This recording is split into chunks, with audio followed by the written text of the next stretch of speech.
Hello, I'm David Eichholtz with David Richard Gallery here in New York City, and today I am visiting Isaac Aden, who's standing in front of me. Wave, Isaac.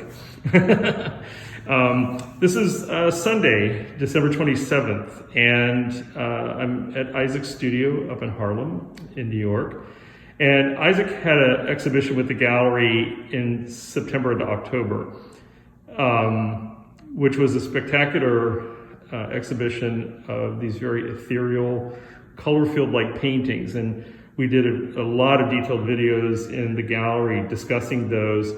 And I'm just going to pan a few of them right now. I just sort of give you a little bit of background about what we're doing.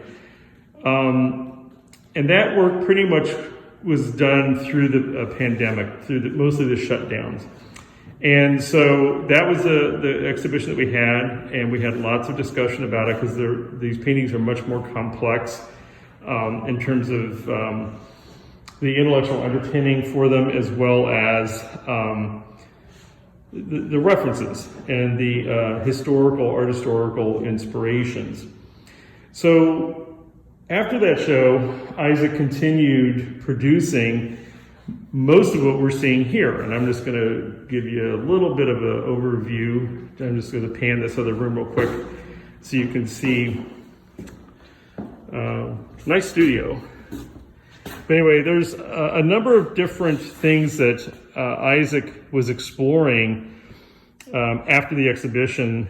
It inspired him to continue to look at these paintings in this process and in a number of different ways.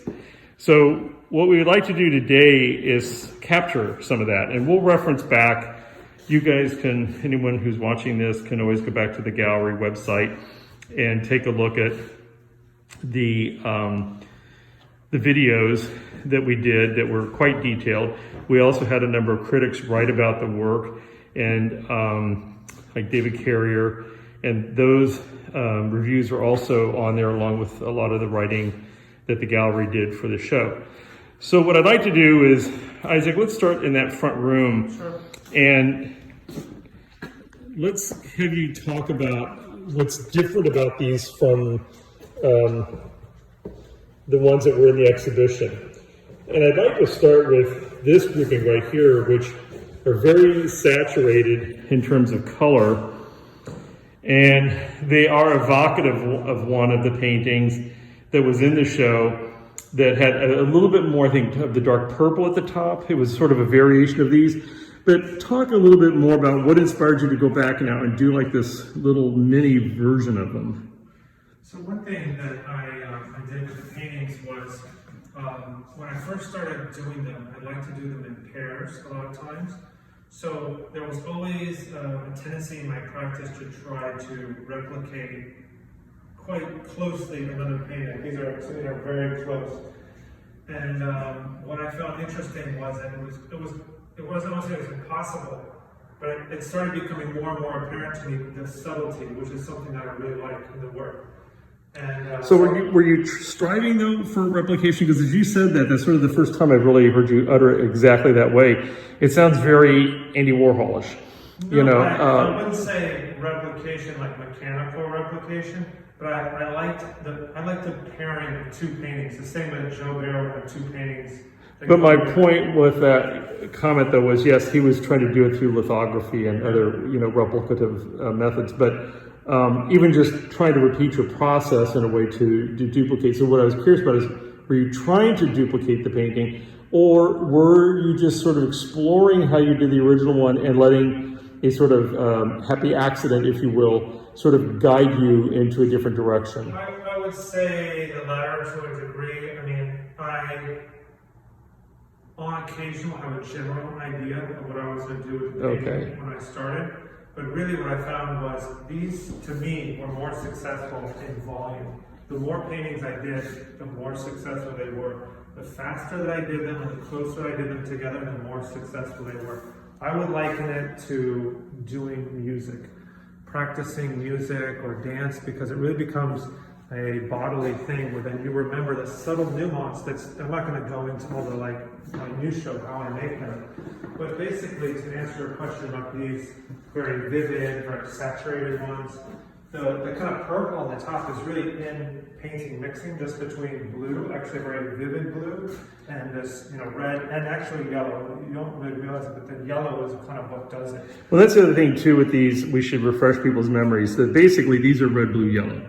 Yeah, these are made with primary colors. And they're also, what's interesting about this series, and also we are going to get to a table that was in there, I didn't pan right now, of sort of what led up to this work. These are some studies and things that Isaac had done that sort of led up to this. But the interesting thing about this series was you laid down wet paint and it was gray, and then these were sprayed very rapidly on top of that wet gray paint. And sometimes the grays were real dark gray, sometimes they were lighter gray, but it was basically to allow a mixing of the paint, so it was wet on wet, and these weren't brushed or anything.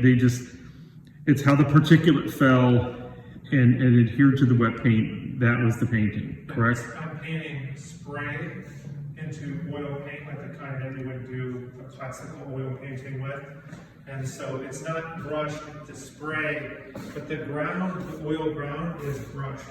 And I'm just sort of zooming in because the gray is often very noticeable and distinct on the sides of the paintings. So you can see, and also some of the spray residue. So a lot of them I like the subtlety in the gray. So with these I had made, also I'm doing them outside, so the weather does affect them. So the painting that Dave was mentioning I did in the summer.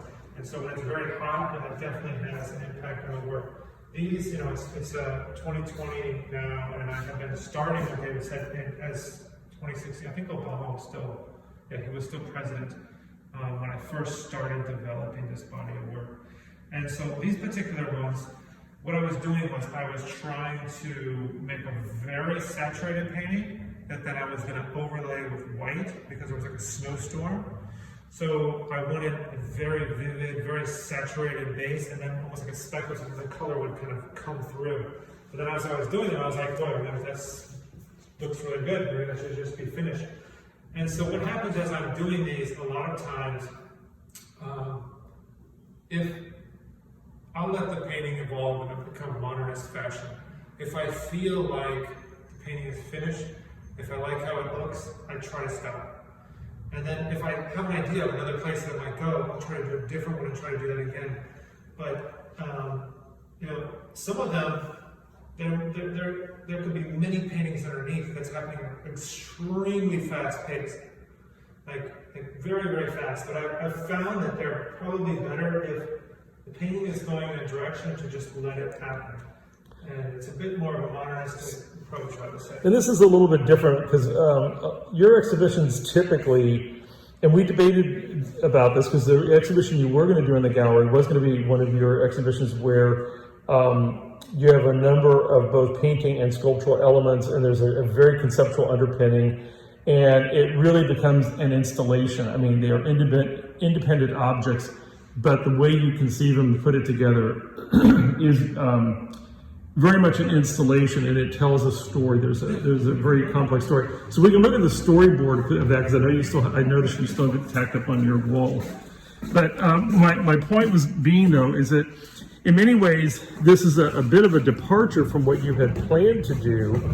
And as people can see right now, we're looking at some of these paintings as they were conceived of as just short, as small studies here. How he was going to do this and then incorporate other sculptural elements. But in many ways, you are still kind of embarking on the same complexity of your process, but what you're doing is, instead of different objects, where it's maybe just the two, goat statues with this was actually going to be a big, like wrestling arena that you had planned to do, but that was going to be just an object. And then this was another object that you had. There was a sculpture on a metal that you had. And then these statues. But instead what you're doing is you are getting a complexity of independent attempts with a constraint you've imposed in terms of size and the trio of colors, red, blue, and yellow in your process. which is a wet on wet, a spray on a wet ground. So in many ways, you're still working the same way. It's just the aesthetic is a singular aesthetic in terms of the structure of the artwork, but this tremendous complexity. I mean, there's 12 or 14 of these things in the gallery, and here's quite a few that we're panning here. And I notice there's a stack wrapped up over here. So how many of you produced of these, would you say about maybe 50, 60? I was shooting to produce 56 for the year, and that's what I got to, and then I did, it was just this 5 by 4 foot size, and then there was also some that were much larger. So to address what you were saying, kind of like in the beginning, I started saying I was trying to get one to kind of match the other one, and then I thought that that's what I would do, and just kind of, that would be one piece, and I would work as different tangential related pieces. Essentially what I'm doing is just a much deeper dive into that aspect. It's sort of like these little subfamilies are emerging now. And then, what's funny is I thought maybe I would do 10 of them at most, and then I would be done with it. And then as I did them, I could see places where the body of work was going to go. And instead of painting myself into a corner, what I found was the more work that I did, the more it evolved. And then the work led to other places. And I can easily see a minimum, another 10 this way, another 10 that way that I haven't done yet. And I thought, surely, this would be enough and I'd be done with the series. But I could see a lot of different directions that I could go. Well, I love these. The ones that they feel purpley, but they're they were done. Those are red, blue, yellow. It's just the way what you lay down first, and then how many times you go over it, and also how close you get. Like here, you see the sheen is sort of shifting as you get closer to get more of the saturation of the paint. You also get a different surface effect. So there's a lot of really interesting sort of surprises about this process where within a painting, they feel there's areas that are matte and that are very high sheen or high gloss. But it's also because of your wet on wet process. So you don't have the luxury of multiple light thin layers that will then end up giving the same surface effect. Here, you're having to tease those apart as you're doing it and deciding what you're really trying to go for. Is that a fair? Oh, yeah. Which also then gets to, I guess I answered my own question then. So what ends up happening then is even if you are doing a subtle variation with the differences in matte and sheen, you're also getting a different effect. Well, and the other thing is, with this one, so this one... Yeah, this is a great painting. I love this. Having a little bit more of a gestural quality, and there was a couple paintings in the show that remind me of kind of a Monet painting or almost even an impressionistic modeling. This has more of like a romantic kind of 19th century quality, which is something I definitely am looking at, but you can see it's a little bit more... Well, it's very smoky, very ethereal, or it can read like mist above a pool or a pond. Some of that is the physicality of what's happening with the paint. And then when I was talking about just kind of letting it go, normally as I would be doing this, I would be laying down a layer, and I would continue to develop a layer. But as I looked at that, I said, well, you know what, I think I'm just going to call that one done, even though it has the implication of a bit more hand as well. Yes. But it's really stunning, and it's distinctly different. That's what I really like about it. I'm glad you're sort of experimenting with some of these variations. Yeah, and one of the things, in the kind of working in an abstract vein where these have a reference in landscape, sky, landscape, is if it gets too gestural, too literal, it starts going into complete abstraction. And so that's not what I was trying to explore necessarily. But when you're doing something, sometimes when a painting looks good, these are not meant to be 100% landscapes. If you really look at them closely, I'm not 100% trying to replicate a sky. Yeah, but it's so antithetical what you just said, but it's true. I hadn't thought about it. The more you start fussing with it and doing more of the artist's hand becomes visible, you would think it would be because you're actually trying to make it more representational, but what ends up happening is it becomes more of an abstraction. By being reductive and keeping it very minimal and with a limited palette, and the fact that you lay these down, these colors end up being horizontal, even though the painting format is vertical, the inherent read will be landscape. Yeah. And so the more you mess around with it, the more it looks like, you know, this almost could like be the beginnings of something that like a Dan Christensen would have done with his sprays early on in the 70s and 80s, you know, which were pure abstractions. There was nothing. I love Dan Christensen. Yeah. He's from Nebraska. I'm from Nebraska. He's one of the few artists from Nebraska. I forgot about that. And I actually went to his last show right before he passed away. Yeah, I loved his work. I actually had several of his paintings. They were great.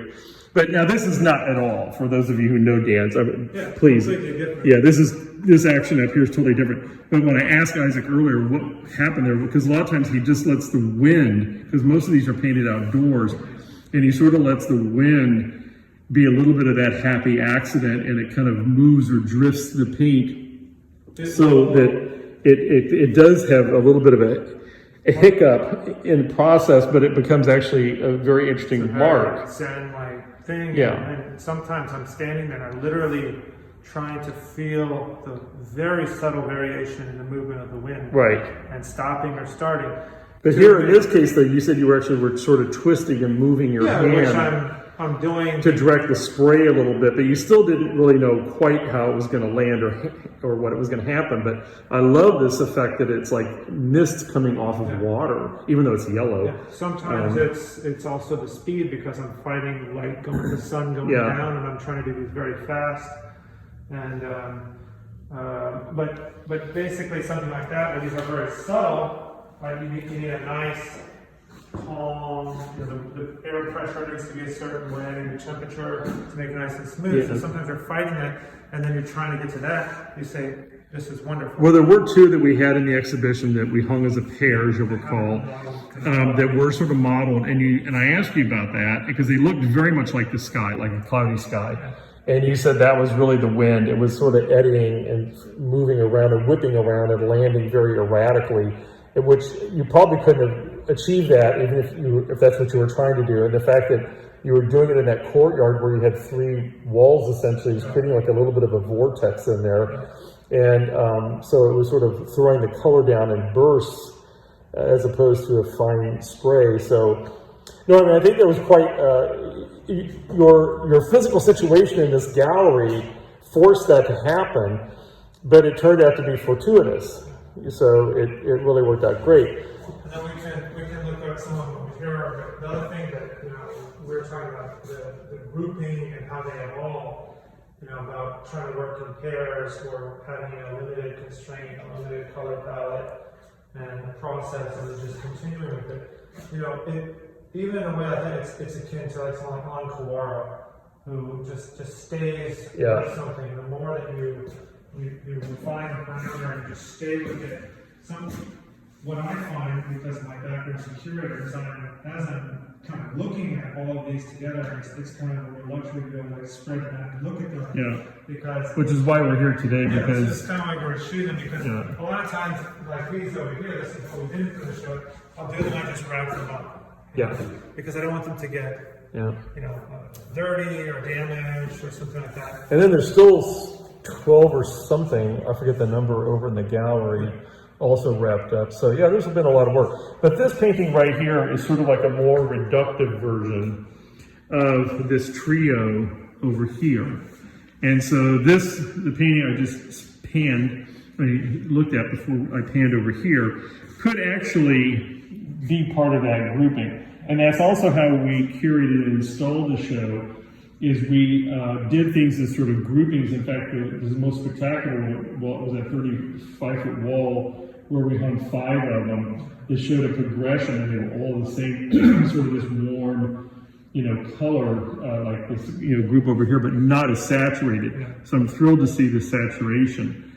But there's something, and then this one is like a calmer version of this other amber one. In fact, I can see sort of here in the screen, which is interesting. It allows you to see more sometimes than actually looking at the painting, which I know seems completely crazy to say. But in here, there's a lot of a subtler version of what you were doing in this painting. It seems like. Yeah, those two are definitely... they're totally related. So again, these would be a great pairing that would show a very different aspect of the work. But while we're here, let's talk about these blue ones first, and then I want to jump over to this other one and talk about the fluorescence because there's more of them in the other one. So let's talk about these blue ones. You had a thought about these when we were chatting earlier. I don't remember what we were saying before, but... well, something about the sublime. We were talking about the sublime, and I was... I'm the one that asked about this one in the center. The sunburst in the bottom. Yeah. And that kind of implication. So some of these are very similar to the red ones that we looked at. A lot of the color generally, if I was to generalize what I was interested in this body of work, is the gray and the subtlety between it. Don't you stand over this way out of the so we don't get shadows. At, sky, a lot of it, and the sublime is being between, being night and then, beauty kind of. And right here, this is just sheen, just letting people know, because the lighting's not perfect right now. Yeah, but the lighting's not the greatest in the studio. But I'm just panning these for people to kind of see the variations. I wanted to do something a little bit more vivid with the blue. And so it's very similar to these red and orange ones, but in the blue spectrum. And there's a lot of subtlety that's very, from the perspective, a little tricky to get because the yellow, fading into the blue, obviously, makes green, and you don't want this to become a green painting. But you were, talking about this bottom section and how it almost feels like, the sun just kind of coming up. I mean, there's aspects of it, but I think also it might be this one has pink, a little bit of pink in it. Yeah, I see that. And so on top, I added kind of also a bit more gestural. It's very, I love the subtlety in these pieces, but this is very similar to the one that you kind of showed the yellow that you said could have the quality of a more kind of romantic painting. And so the manner in which I'm doing the layering is something also that I'm exploring between what is laid down first, second, third. I mean, the general, normal, classical way is you lay lighter colors into darks, and the other way is your distance into foreground. And so I found that I have different effects depending on what's on top, what's the last layer. It's sort of weird, as you just said, that when you're experimenting now with the layering, in some ways I've sort of done this before. I'm thinking about the show up in Hudson, the gray and sort of red-orange stripe. Yeah. It was the same material, but you did them in different scale, and in some of them in different compositions where they were more sculptural and some where they were more painting-like. But there, it was the same stripe. It was very a la Van Buren, but you sewed them, but they read as paintings. They were actually fabric that you sewed together and then made your different supports, and it even incorporated some, what am I trying to say, fluorescent lighting and stuff, neon lighting. And, but there again, it was the same material, but there you were playing with scale, composition, and basically this tension between painting and sculpture. Or literally, you were doing paintings and you were doing sculpture, but the continuity of the stripe is what pulled it together. So it's the same idea here, but now you're confining yourself by a 60 by 48 inch format and 3 colors, and then it's how you lay it down, whether they're saturated ethereal or, almost, this isn't really monochromatic, but there's some in the other room where they're much more subtle, and others that you did at the beginning where they read monochromatic, but they weren't, because they always have three colors. It's just very subtle amounts of color. So these things aren't exactly the same color palette. I think it's maybe a different blue, but they're essentially just more saturated versions of the same approach. But the one I'm focusing on right now is this one with this hot fluorescent in it, which we're going to move over to those on the other side. We can look at but you said something I guess I had forgotten, that this series or this approach. Sorry, folks. We're in New York. We're in New York, and we're in an old building. Pre-thermal paint. So anyway. Where was I going with this? You said these started with fluorescent paint. Yeah. So we can look at some of the drawings that were actually original drawings that I did that were paintings on paper that led to the development of this series. But I was using fluorescent paint, and that's the first ones I did. I used fluorescent paint, and then at some point. Frankly, I didn't really see where the series was going to go, and when I moved away from just using the fluorescent paint to using, a conventional red, yellow, blue palette, it opened up so many more colors, and there was so much more.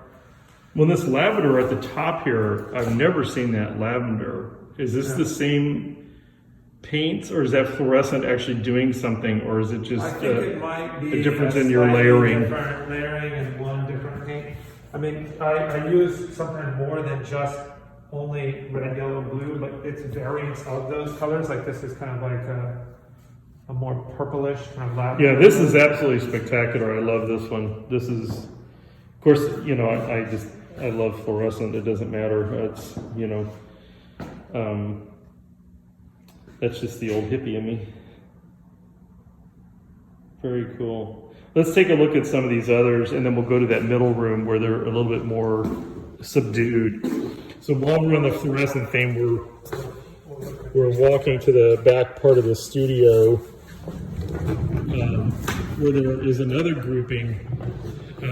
Same idea, but not quite as saturated. So the light is not, the greatest in here, which really, Oh yeah, that painting totally relates, because this is that same lavender now. This is the exact same lavender effect. I love it. Yeah, this one is, these two are kind of similar, but I think the difference is this has probably light white on top, or a very light yellow. Oh, so these you did start with the overlay of, okay. Overlay the white, so it relates to some of these. Yes. There's some fluorescent here. Yes. But it has to do with how saturated it is. It's a very subtle amount. It's also similar to the one that we looked at the front. It's slightly more gestural, right? Yeah. It's not so subtle, like there's a kind of, like there's yellow over here, but it's not totally even all the way across, right? It's going a little bit more like that. It's a little heavier over here. So I start letting those kind of things happen sometimes, because as I'm doing the painting, it's like, okay, wait a minute, this might be really nice. Because the really subtle paintings I did in the beginning and how I started this series was really saying, this is a really subtle gesture, but it's beautiful. Part of me always thought that can't be it. And I thought, wait a minute, this is, like, if something is wonderful and beautiful, like that, it can be. Well, I know you were horrified when I suggested that we skip the rest of the part of the show, because as the COVID was raging upon us, it was creating enormous logistical problems with getting the rest of the show assembled and pulled together, and also just the uncertainty of not knowing if how long we could stay open or shut down, and you've got a baby, and so just life was complicated. We just said, why not just do these ethereal paintings, because you already had at that time, I think, 15 or 16. Yeah, we already had enough for our whole show. And so, but you ended up making 30 or 35 or something, and we ended up picking, the ones we would put in there. And then when we finally locked in on the date, when we were able to reopen, you did those really large canvases, which were 8 foot by what? 5 foot. So it's basically two of these. Two of these. And those were stunning, and I couldn't believe you pulled that off, because they were there were 4 horizontals and 3 verticals, 2 of which were a diptych, conceived of as a diptych. And they weren't done on the terrace right out that little door. And so it was kind of amazing. It was a spectacular show. I was stunned. And I think you were stunned because I think it was the first time you ever really had just done one thing. I was a little nervous because usually the paintings are more complicated, and I think I think the art should be as complex as I am, and I love so much of art history and all these references. So for me to just do these very reductive paintings kind of made me a little insecure that it doesn't show everything. But I think that in the end it shows confidence that that's okay. That can be that in a painting. I don't need to add all these. Well, I think so again, we're going to relive those interviews, but just to suffice it to say that people really should take a look at the review by David Carrier. We selected David Carrier as a writer because David's right in the middle of doing a book on Italian painting. And I don't mean just like recent contemporary painting, I mean historical painting. And so the references that Isaac was making was, or over the last several hundred years, where artists were using color in a very different and sort of avant-garde way back then, to not just use color to paint the most accurate picture. Instead, what artists that Isaac was impressed with, and I'm just paraphrasing many of our conversations over this past year, was how they were using color to evoke the sensation or the feeling the artist felt when they viewed the landscape. And so it also got into very complex things around the scale of the background versus the foreground and many of the things people were doing. And again, it was to get at something you've always been fascinated with, which is the sublime in painting, and this sort of awe and wonder of nature, and how artists have tried over centuries to capture that. Color became, about when were those artists you were thinking about? Was it in the 1800s or so? Even further back, I'd say like Claude is the one that Okay, that's right. The probably oldest. So that all grew out of basically my investigation of the genealogy of essentially minimalism. And it would start with something even into the Renaissance or even earlier, or in the medieval period. If you look at Western art, I'm not even adding Chinese ink painting into this conversation necessarily, but from a Western perspective, you started having pictures of figures, backgrounds, some landscapes, very intricate backgrounds of landscape. And then someone like Claude, what he did was all of a sudden the figures became smaller and the landscape became bigger. Yeah. And that had a different impression. All of a sudden it was like the figures were tiny in comparisons to the hugeness of the world. And then the emphasis was on the landscape, and eventually then that led to the figures just disappearing and into landscape. And then those landscape, to me, led into Abeck's painting and into minimalism, essentially. Yeah, but you even missed a whole chunk in there too. And what I was trying to do is nudge you to talk a little bit about this, so people who may not go and read those or listen to the other interviews that we've done, I wanted them to understand that when you're talking about these minimal and reductive pieces, and you're talking about the complexity of art and how you try and incorporate that, this is the layer of complexity that I want people to understand, is that these seem really simple. Not simple in a negative way, but they are. They're elegant, they're very sophisticated paintings, and they're very reductive, and in many ways they seem very contemporary, as a contemporary abstraction of looking at color and reductive processes. But the reality is your work is rooted in centuries of art history. Deeply and the one you missed was Impressionism. Oh, 100% Impressionism. Color was a major factor of how color was used during Impressionism in very startling and shocking ways that were very, very beautiful. Well, we could look at these and talk about that and then come back. But also pointillism. But the other thing, let's just pan these others real quick. There's and again, these all relate to the fluorescence piece that we talked about in the other room, and this one is looking really hot on my iPhone camera. It's a little more subtle in person, but it just shows you the variances in the lighting. But it's just to show you when he's on a roll with these things, as he said, these are just subtle variations, but these are profoundly different looking paintings. I mean, you can tell they're related. Yeah. And that's what I think the fun of them is. That's why I love grouping them together and presenting to people in these ways. And this burst right here, is very fiery, and again, reads very landscape in some ways, but at the same time, a bit like the other one, where it almost starts nudging a little bit towards just more abstraction. There's a Munch painting, Edward Munch, where he's painting a starburst. And I think I only ever saw it once at the MoMA when they did a retrospective on his work.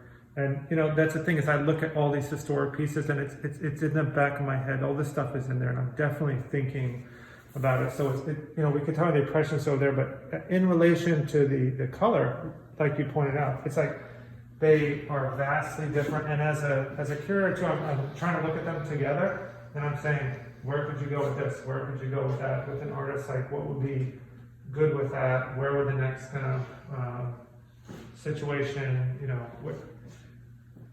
And I'm always trying to think of a museum or a client or a space where we could try and keep these clustered together, because I do think they are so potent as a grouping. And I think that's one of the things I love about your work. It makes it really hard to pick and choose what's your favorite, because the interaction of the work, when you conceive of a show, is so thoughtful and so thorough that it's almost like, I hate to break them up, but they are individual, independent objects. Hell, even your floor looks good. Look at that. Well, this is the really clean version you should see. No, I just meant the color, the lavender pink color. So this is the other body that I think is quite interesting, and you did yet another subtle variation here. So go ahead and tell us about these. Maybe with the exception of this one, it's not quite the same, so maybe I could compare and contrast. But I did these, there was a big snowstorm, a blizzard here. That was about 2 weeks ago, a week ago before Christmas. Yeah. Right before Christmas, there was a big snowstorm. We got more snow in one day than all of last year. And so I'm like trudging to the studio doing these. And, David had just mentioned Impressionism. These don't have some of the modeled qualities of an impressionistic painting that some of the other ones do that I like. This one, we're talking about layering, so this is just subtle, layering. Actually, it's like red, blue, and then kind of yellow, and it's just gentle. But the difference with these is adding a layer of white on top. And I was thinking about, how, you see in a snowstorm or something like that, and the subtlety of color in Impressionist paintings and how they try to, sensorial kind of interaction or observation is something that I've definitely been interested in. So adding the white is something also that I essentially haven't done in most of the paintings. And it's somewhere that I really wanted to explore. Well, it's a stunning effect here for sure. It's also like, these are kind of in the corner and it's pretty dark over here and it's hard to see. But it's, and this is a very subtle version, and then this is, kind of similar to that. And this one is even stronger. And it's stronger meaning more white. There's more white, yeah. And so it becomes very subtle, and it relates to kind of the ones in the middle part of the studio, because those are, I kind of put a grouping of the very subtle ones. But I did one of these before, and I want to make it really heavy with the white, and so that's kind of why I was sort of these very saturated ones that we started off with, is because the underpainting is very gentle. The whole painting is very gentle. Well, I'm going to nudge you a little bit more towards that, because what's interesting here is this is sort of interesting because you're doing sort of the opposite of how you start these. So you do the gray because you started all this to make them tonal, which gets back into landscape painting. And the grounds and this sort of, the sort of ethereal backgrounds to get perspective. Yeah. And so they were tonal, meaning there was not a big distinction where you were making a distinction between ground and foreground. Yeah. When you're in the background, you're keeping it tonal so it stays background. Now you did that by doing gray and then putting your red, blue, yellow on top of that. Now you're layering another thing, and almost I'm thinking of the white and the gray as sort of like diffusers. Is that sort of how you're thinking about this? Because now you're coming back in now with another layer of gray to tone things and dampen things down even a bit more. Is that a fair assessment? Very much so. So the reason why, for me, the gray ground is so essential is this because it's diffusing the color, and I feel like the reality of color is mixed in gray. In your eye, there's two things: there's rods and cones, and one's seeing color, and one's basic. I'm just going to generalize black and white. And so, if you were to see, say, a green tree, right? If you're up close, you would know the leaf is very green, but from a distance, it's not actually going to be green. It's going to be, if you look very far, it's going to be almost blue because of what's happening in the atmosphere. And so if you're a realistic painter and you're trying to look at, the key is adding those grays in. So if I do subtle paintings already into the gray, then that's what's working, for me, of a way of layering a painting instead of painting into white. So that's something that painters had done. They had painted into sienna. They paint into brown, a different color ground. So that becomes part of the process. So I'm diffusing again, yet adding another layer of white on top, and I was going to go in this direction even more over the very vivid ones, and then it's so weird because you're neutralizing it more and more and more through your process, but it makes them so stunning. That's what's sort of weird. When they get really, really bright with the white, what I'm trying to do also is get a bit more. This is very because I can really see the yellow, very gentle down here at the bottom, very strong. And what I think that I would like to explore with these, where I have a feeling that would be good, is if it's more modeled like this, a little bit more gestural. So then there's more contrast in some of those areas.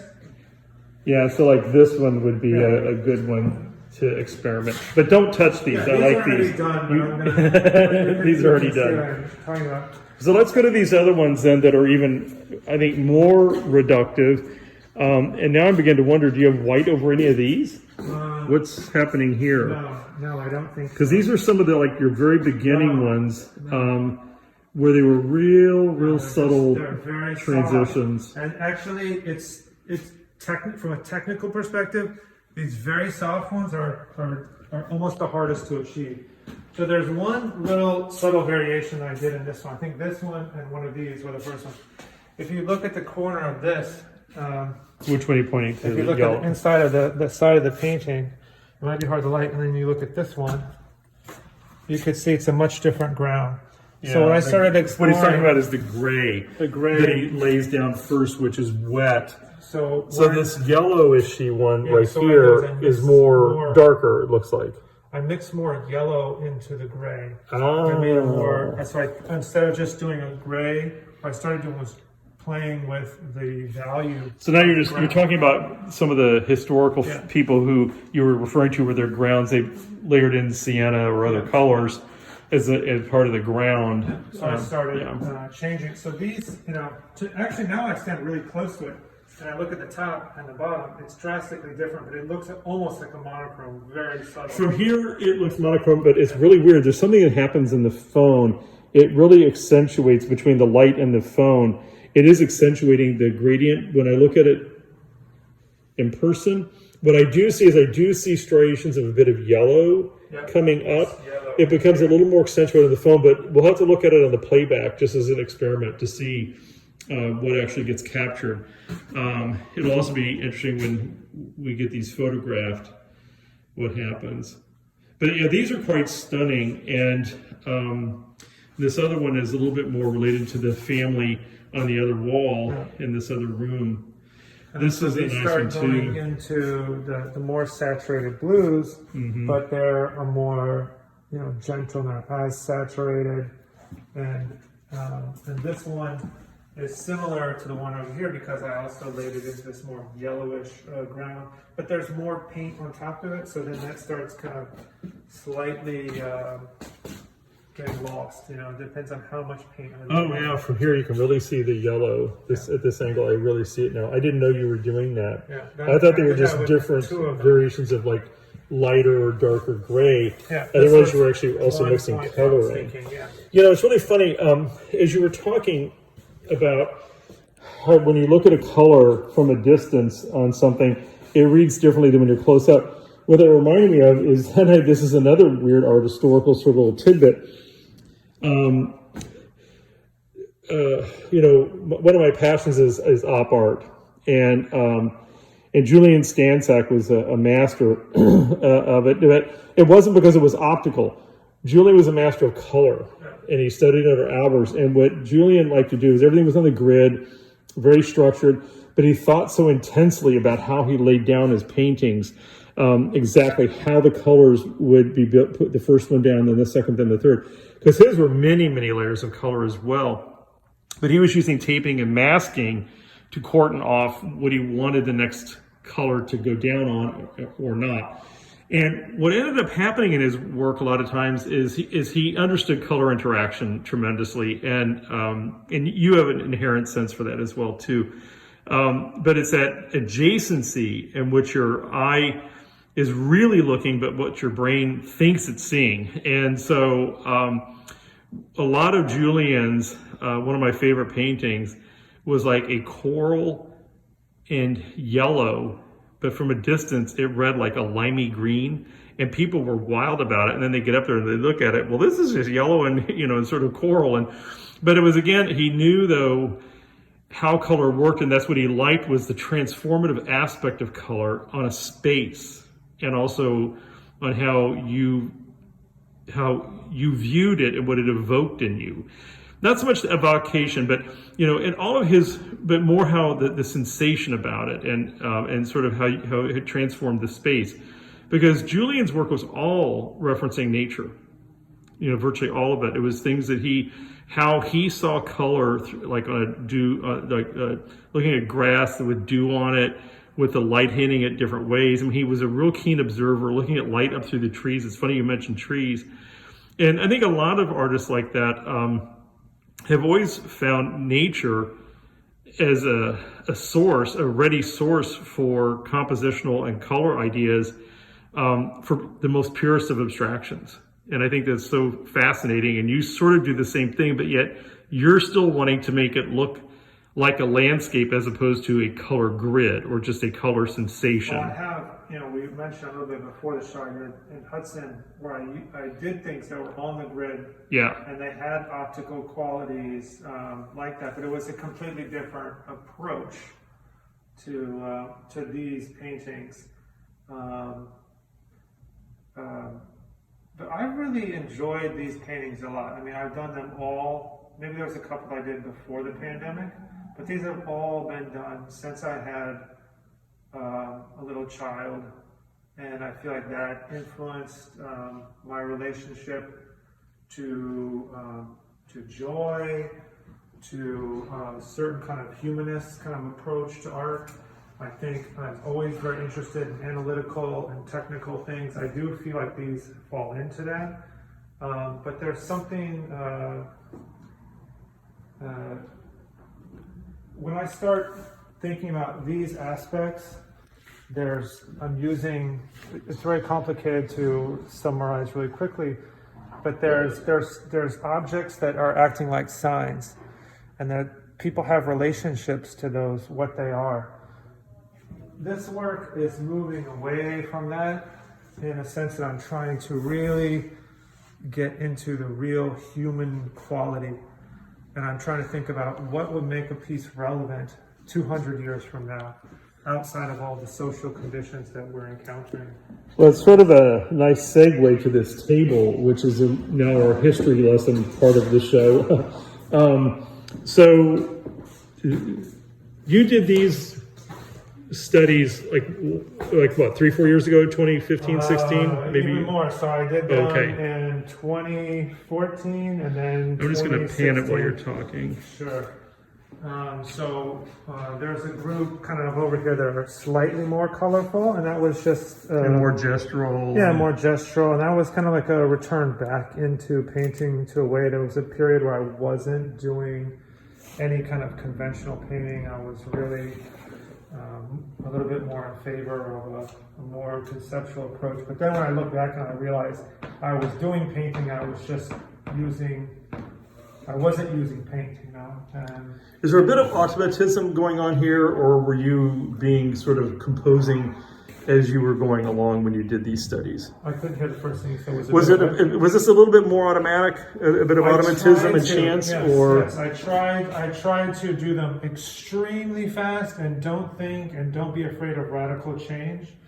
And some of these very subtle ones, right, that would lead to something where I would say, oh, that's interesting. And so the nice thing is, by doing volume of these small paintings, these are on coloring paper, which is a silkscreen ink on paper, and people in, say, the advertising world would use it for graphic illustrations.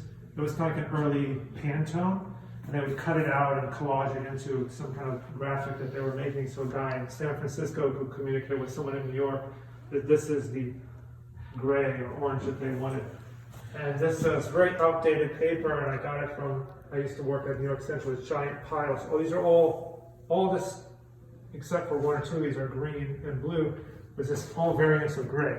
So by doing a the paper's all variations of gray. Yeah, so this is kind of where it kind of comes from too. But these two right here, we talked just ever so briefly about these two. Yeah, so and you sort of felt like these were sort of a nugget. Yeah, this is how a little bit by chance though. So why don't you talk about that? I was doing some sprays like these stripes and whatnot, and I think I had sprayed trying to just test the can, and somewhere like this. And I thought, oh, that's interesting, because I was working a limited grain orange palette in this 2016 period.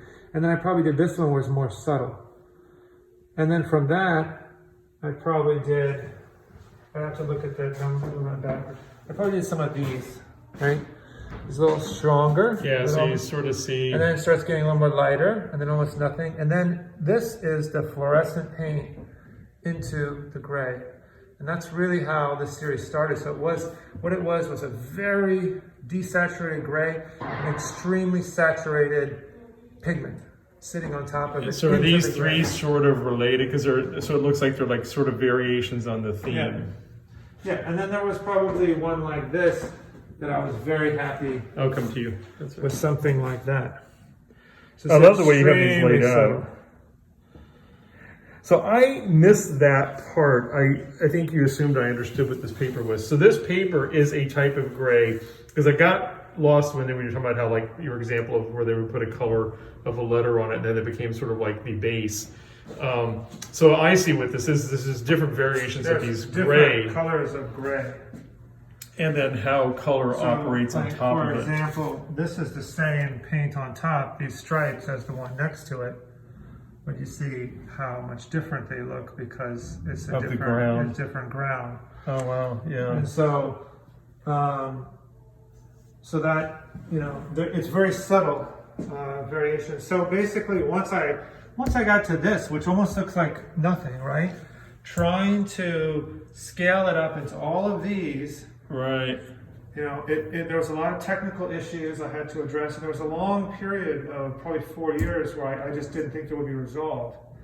And then I was in China, and I had access to a lot of material, and actually a little bit by fate, it was very warm, and I think that helped the flow of the paint, because one of the things I realized is the flow. Was this the recent Chinese trip or the other? Yeah, that was in May, wasn't it, this year? Last year, 2019. Yeah, 2019. Yeah, that's right, because you and I went up to Hudson that day, and then I realized you were leaving like in a week to go to China. Yeah. Okay, now if you'd stuck with the gold, that would have totally taken you in a different direction. Yeah. Yeah. So you can see that. Yeah, so the spray, the fluorescent spray on these really interesting technical gray papers, again, it was a fluke. You know, it's like, this reminds me of another artist that we work with, Peter Steffens, who a whole body of work that he's been working on for the last couple of years started from a fluke of somebody throwing out paint chips for Behr paint from Home Depot. Yeah. And he just thought, well, I can't just throw these away. He started using them to lay out the grounds just for an experiment. And it spawned an entire body of work, and he's still using them. It's so funny how, it's just how these things happen. But again, it's experimentation and receptivity. It's like, a lot of art is like that. Well, and then, I mentioned this in the beginning, I feel it's very similar to a musician or dancer. There's a lot of muscle memory, and the subtle variation of something being, okay, whatever, you could do one, but after you do, 100, you start, it really starts refining, and you start having very nice moments, and you start understanding what makes nice moments, and you understand what you need to do, and you start understanding the difference. And the thing is, you could do the same painting, but sometimes then if you wait for a month and you think you could just do the same painting again, you might do it the same. It's not the same as if you're in practice, constantly working and constantly looking at the subtle variation and letting the work lead you to a degree. The other thing that's really been useful for me about this as being a new parent is that this is process. It demands speed. I have to do them very quickly because of the technical process, and it's very physical. It's very draining, but it works for my lifestyle because I don't have time to just sit and do it like a little line and then look at it and think. So I make those movements by the volume of paintings. Each painting then becomes a gesture. But your work has always been sort of, I think, of this series and things that I know of in your recent past, is a bit more of about, I think your curating has led you to this where it's more about impact than detail per se. Although where your detail comes in is your research and the historical underpinnings and influences. That's where your detail comes in, and the nuance. How you assemble it is more for a different impact. So I think you get to detail, but in a different way. The thing I like about detail is subtle aspects of curation, making sure the floor is mopped, the lighting is right, painting, the labels, the way that things are installed, the relationships. There's a lot of fine things in like a museum style installation and a contemporary style installation, especially a European kind of approach that you don't see as much in the US that I love and I love to incorporate. And I think that my background as a curator adds to that. It's a little harder in a studio like this because basically you put one piece up and then that's it. You have to take it down. It's hard to quickly circulate through those things, but in the way that a show is installed, it's incredibly important to me. But I try to see pieces as being part of a whole and a puzzle. And so my curatorial approach is I look at a show that I'm trying to put together, a body of work, and I say, well, what's missing? And I'll just try to make that piece that fits that. Or I say, well, where do you want to go? And usually all the work was pre-thought through very architecturally. And I would have this and that. But there's a long distance between this is something I want to do and then what it looks like at the end. And it's a long ways. But this is a bit more modernistic in its approach, but then it's also like I'm discovering places to go with the work. I'm thrilled you laid this out. That's why I always like our little chats and visits, because you always kind of surprise me with things that I wasn't expecting. And there's some of these that you might not even be able to see on the camera. But I try to zoom in on this one. Like, and the gold. It's now like you get the gold, reflectivity. And I think some of the other ones have part more of it's fluorescent light flattens everything out. Color. Yeah. But it's and this one's like also rubbed off. Yeah. And they become very beautiful, but very subtle. So they're kind of similar, like these tonal paintings. Yeah, this one's really beautiful. They're not. I kind of like the subtlety of them, because when you view them, they actually are very active surfaces. So when you're in their presence, depending upon the light and how you stand, you get a completely different impression, which I always like about work. That's why I also like alternative sort of materials and supports. It's that unexpected that from the viewer, and it allows the viewer to kind of find a quality or aspect that they like. This is a real nice subtle one as well too. I don't think it's metallic, but it's very subtle. It's kind of like canceling a piece and rubbing it out. Yeah. And then it almost has like a frame-like quality, which is another body of work that I haven't really shown. It's like, yet, oops, a re-synced de Kooning. There it goes. these are a little bit heavier like that. Yeah. Like these three. I do like these. I'm sure there's some deep-rooted thing that, you know, I'm not a therapist, but these ones that have these voids, I love them. But there's something about them that I think is very interesting. They're a framing device. Sonia Getgoff did that a lot too. But she was always trying to frame around something like a pre-theme of a stage to draw attention. You're drawing attention too, but the absence is what is making you look at it. And in some ways, your work becomes a little bit more about that challenge. You know, even back in the '60s, when you think about where people were more concerned about sort of what was happening on the edge of the painting versus the the interior. I mean, if I'm going quickly and we're thinking about, say, Pepe Carmel's essay that we were looking at recently, about this is a botanical or a floral, right? Oh, yeah, it definitely reads like this a flower. This is a gesture, right? Yeah. That's the more average. These, to me, have implication of figuration. They're like, you know, a frame or something, even though there's not a figure. That's where kind of a portrait. No, I do like these a lot because they do reference, and that's part of the problem of being an art historian, right? We all always look at something and read something else. You know, it reminds us of something else, and artists always hate that. But you know, when you say that, but it's. But it a lot of times it is what the artist meant. They may not realize who the other artist was they were sort of referencing, but they were cognizant of the period or the movement, you know, or whatever that it was derived from. So I think, you know, when you study art all your life,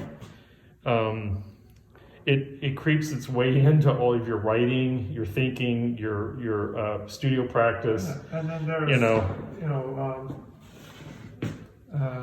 being cautious with, I was saying like signs and symbols and all that. These works, I was studying Native American horse painting. And so I went to different reservations. And so they always make the marks with their hands. Yeah. And I was interested in non-conventional Western forms of painting. So these are your thumbprints? These are my thumbprints, and I'm using the same kind of pattern as I was in another one. So it's a bit meta within my own practice. But there's, you know, like what you're saying, there's so many areas of art history and of painting that can be an influence. Like these definitely have an implication of Duran. Buren's work is incredible. That's why I said Van Buren earlier. That's actually an actress. It's Buren. But well, this has been fun. I'm glad we were able to do this. Isaac's moving from this studio in a couple of weeks, so that's why, and the roommates are gone, and so that's why we had the luxury of this wonderful big space the last 2 months. He and I are working on another project together that we will unfold for people this winter, and then but also just he's trying to not really finish up, but wanted to expand on this series before he moves to a different space, because everything's different when you move to a different space. Yeah, so and then I'm going to try to do this size, like these. Yeah, well, we want to do a return to the big canvases. 24. Yeah. Or maybe bigger. Because they were spectacular, and the scale does change things. It's just like your stripe paintings. The scale changed everything in those. So we're a little over an hour on this, and we'll probably chop this into some segments because we did cover some different terrain, and we could probably break these into bites. But Thanks for. I knew you and I would never have a shortage of things to talk about. It seems like you and I can always find a million things to chat about, and about your work. That's what I like about your work. There's a complexity, and your thoughtfulness and your storyboards and everything is always amazing. You're such a detailed artist, and it's and also the fact that your wife did book publishing and design is kind of nice, because your catalogs are always off the charts. No, I know. I mean, she does a beautiful job. They just are so elegant. And so anyhow, this has been a pleasure. And I'm wishing you a Happy New Year. I think I'll see you between now and then, but Happy New Year. All right, we're signing off here with Isaac Aden at his studio in East Harlem in New York. And I'm David Eichholtz with David Richard Gallery. Thanks for joining us.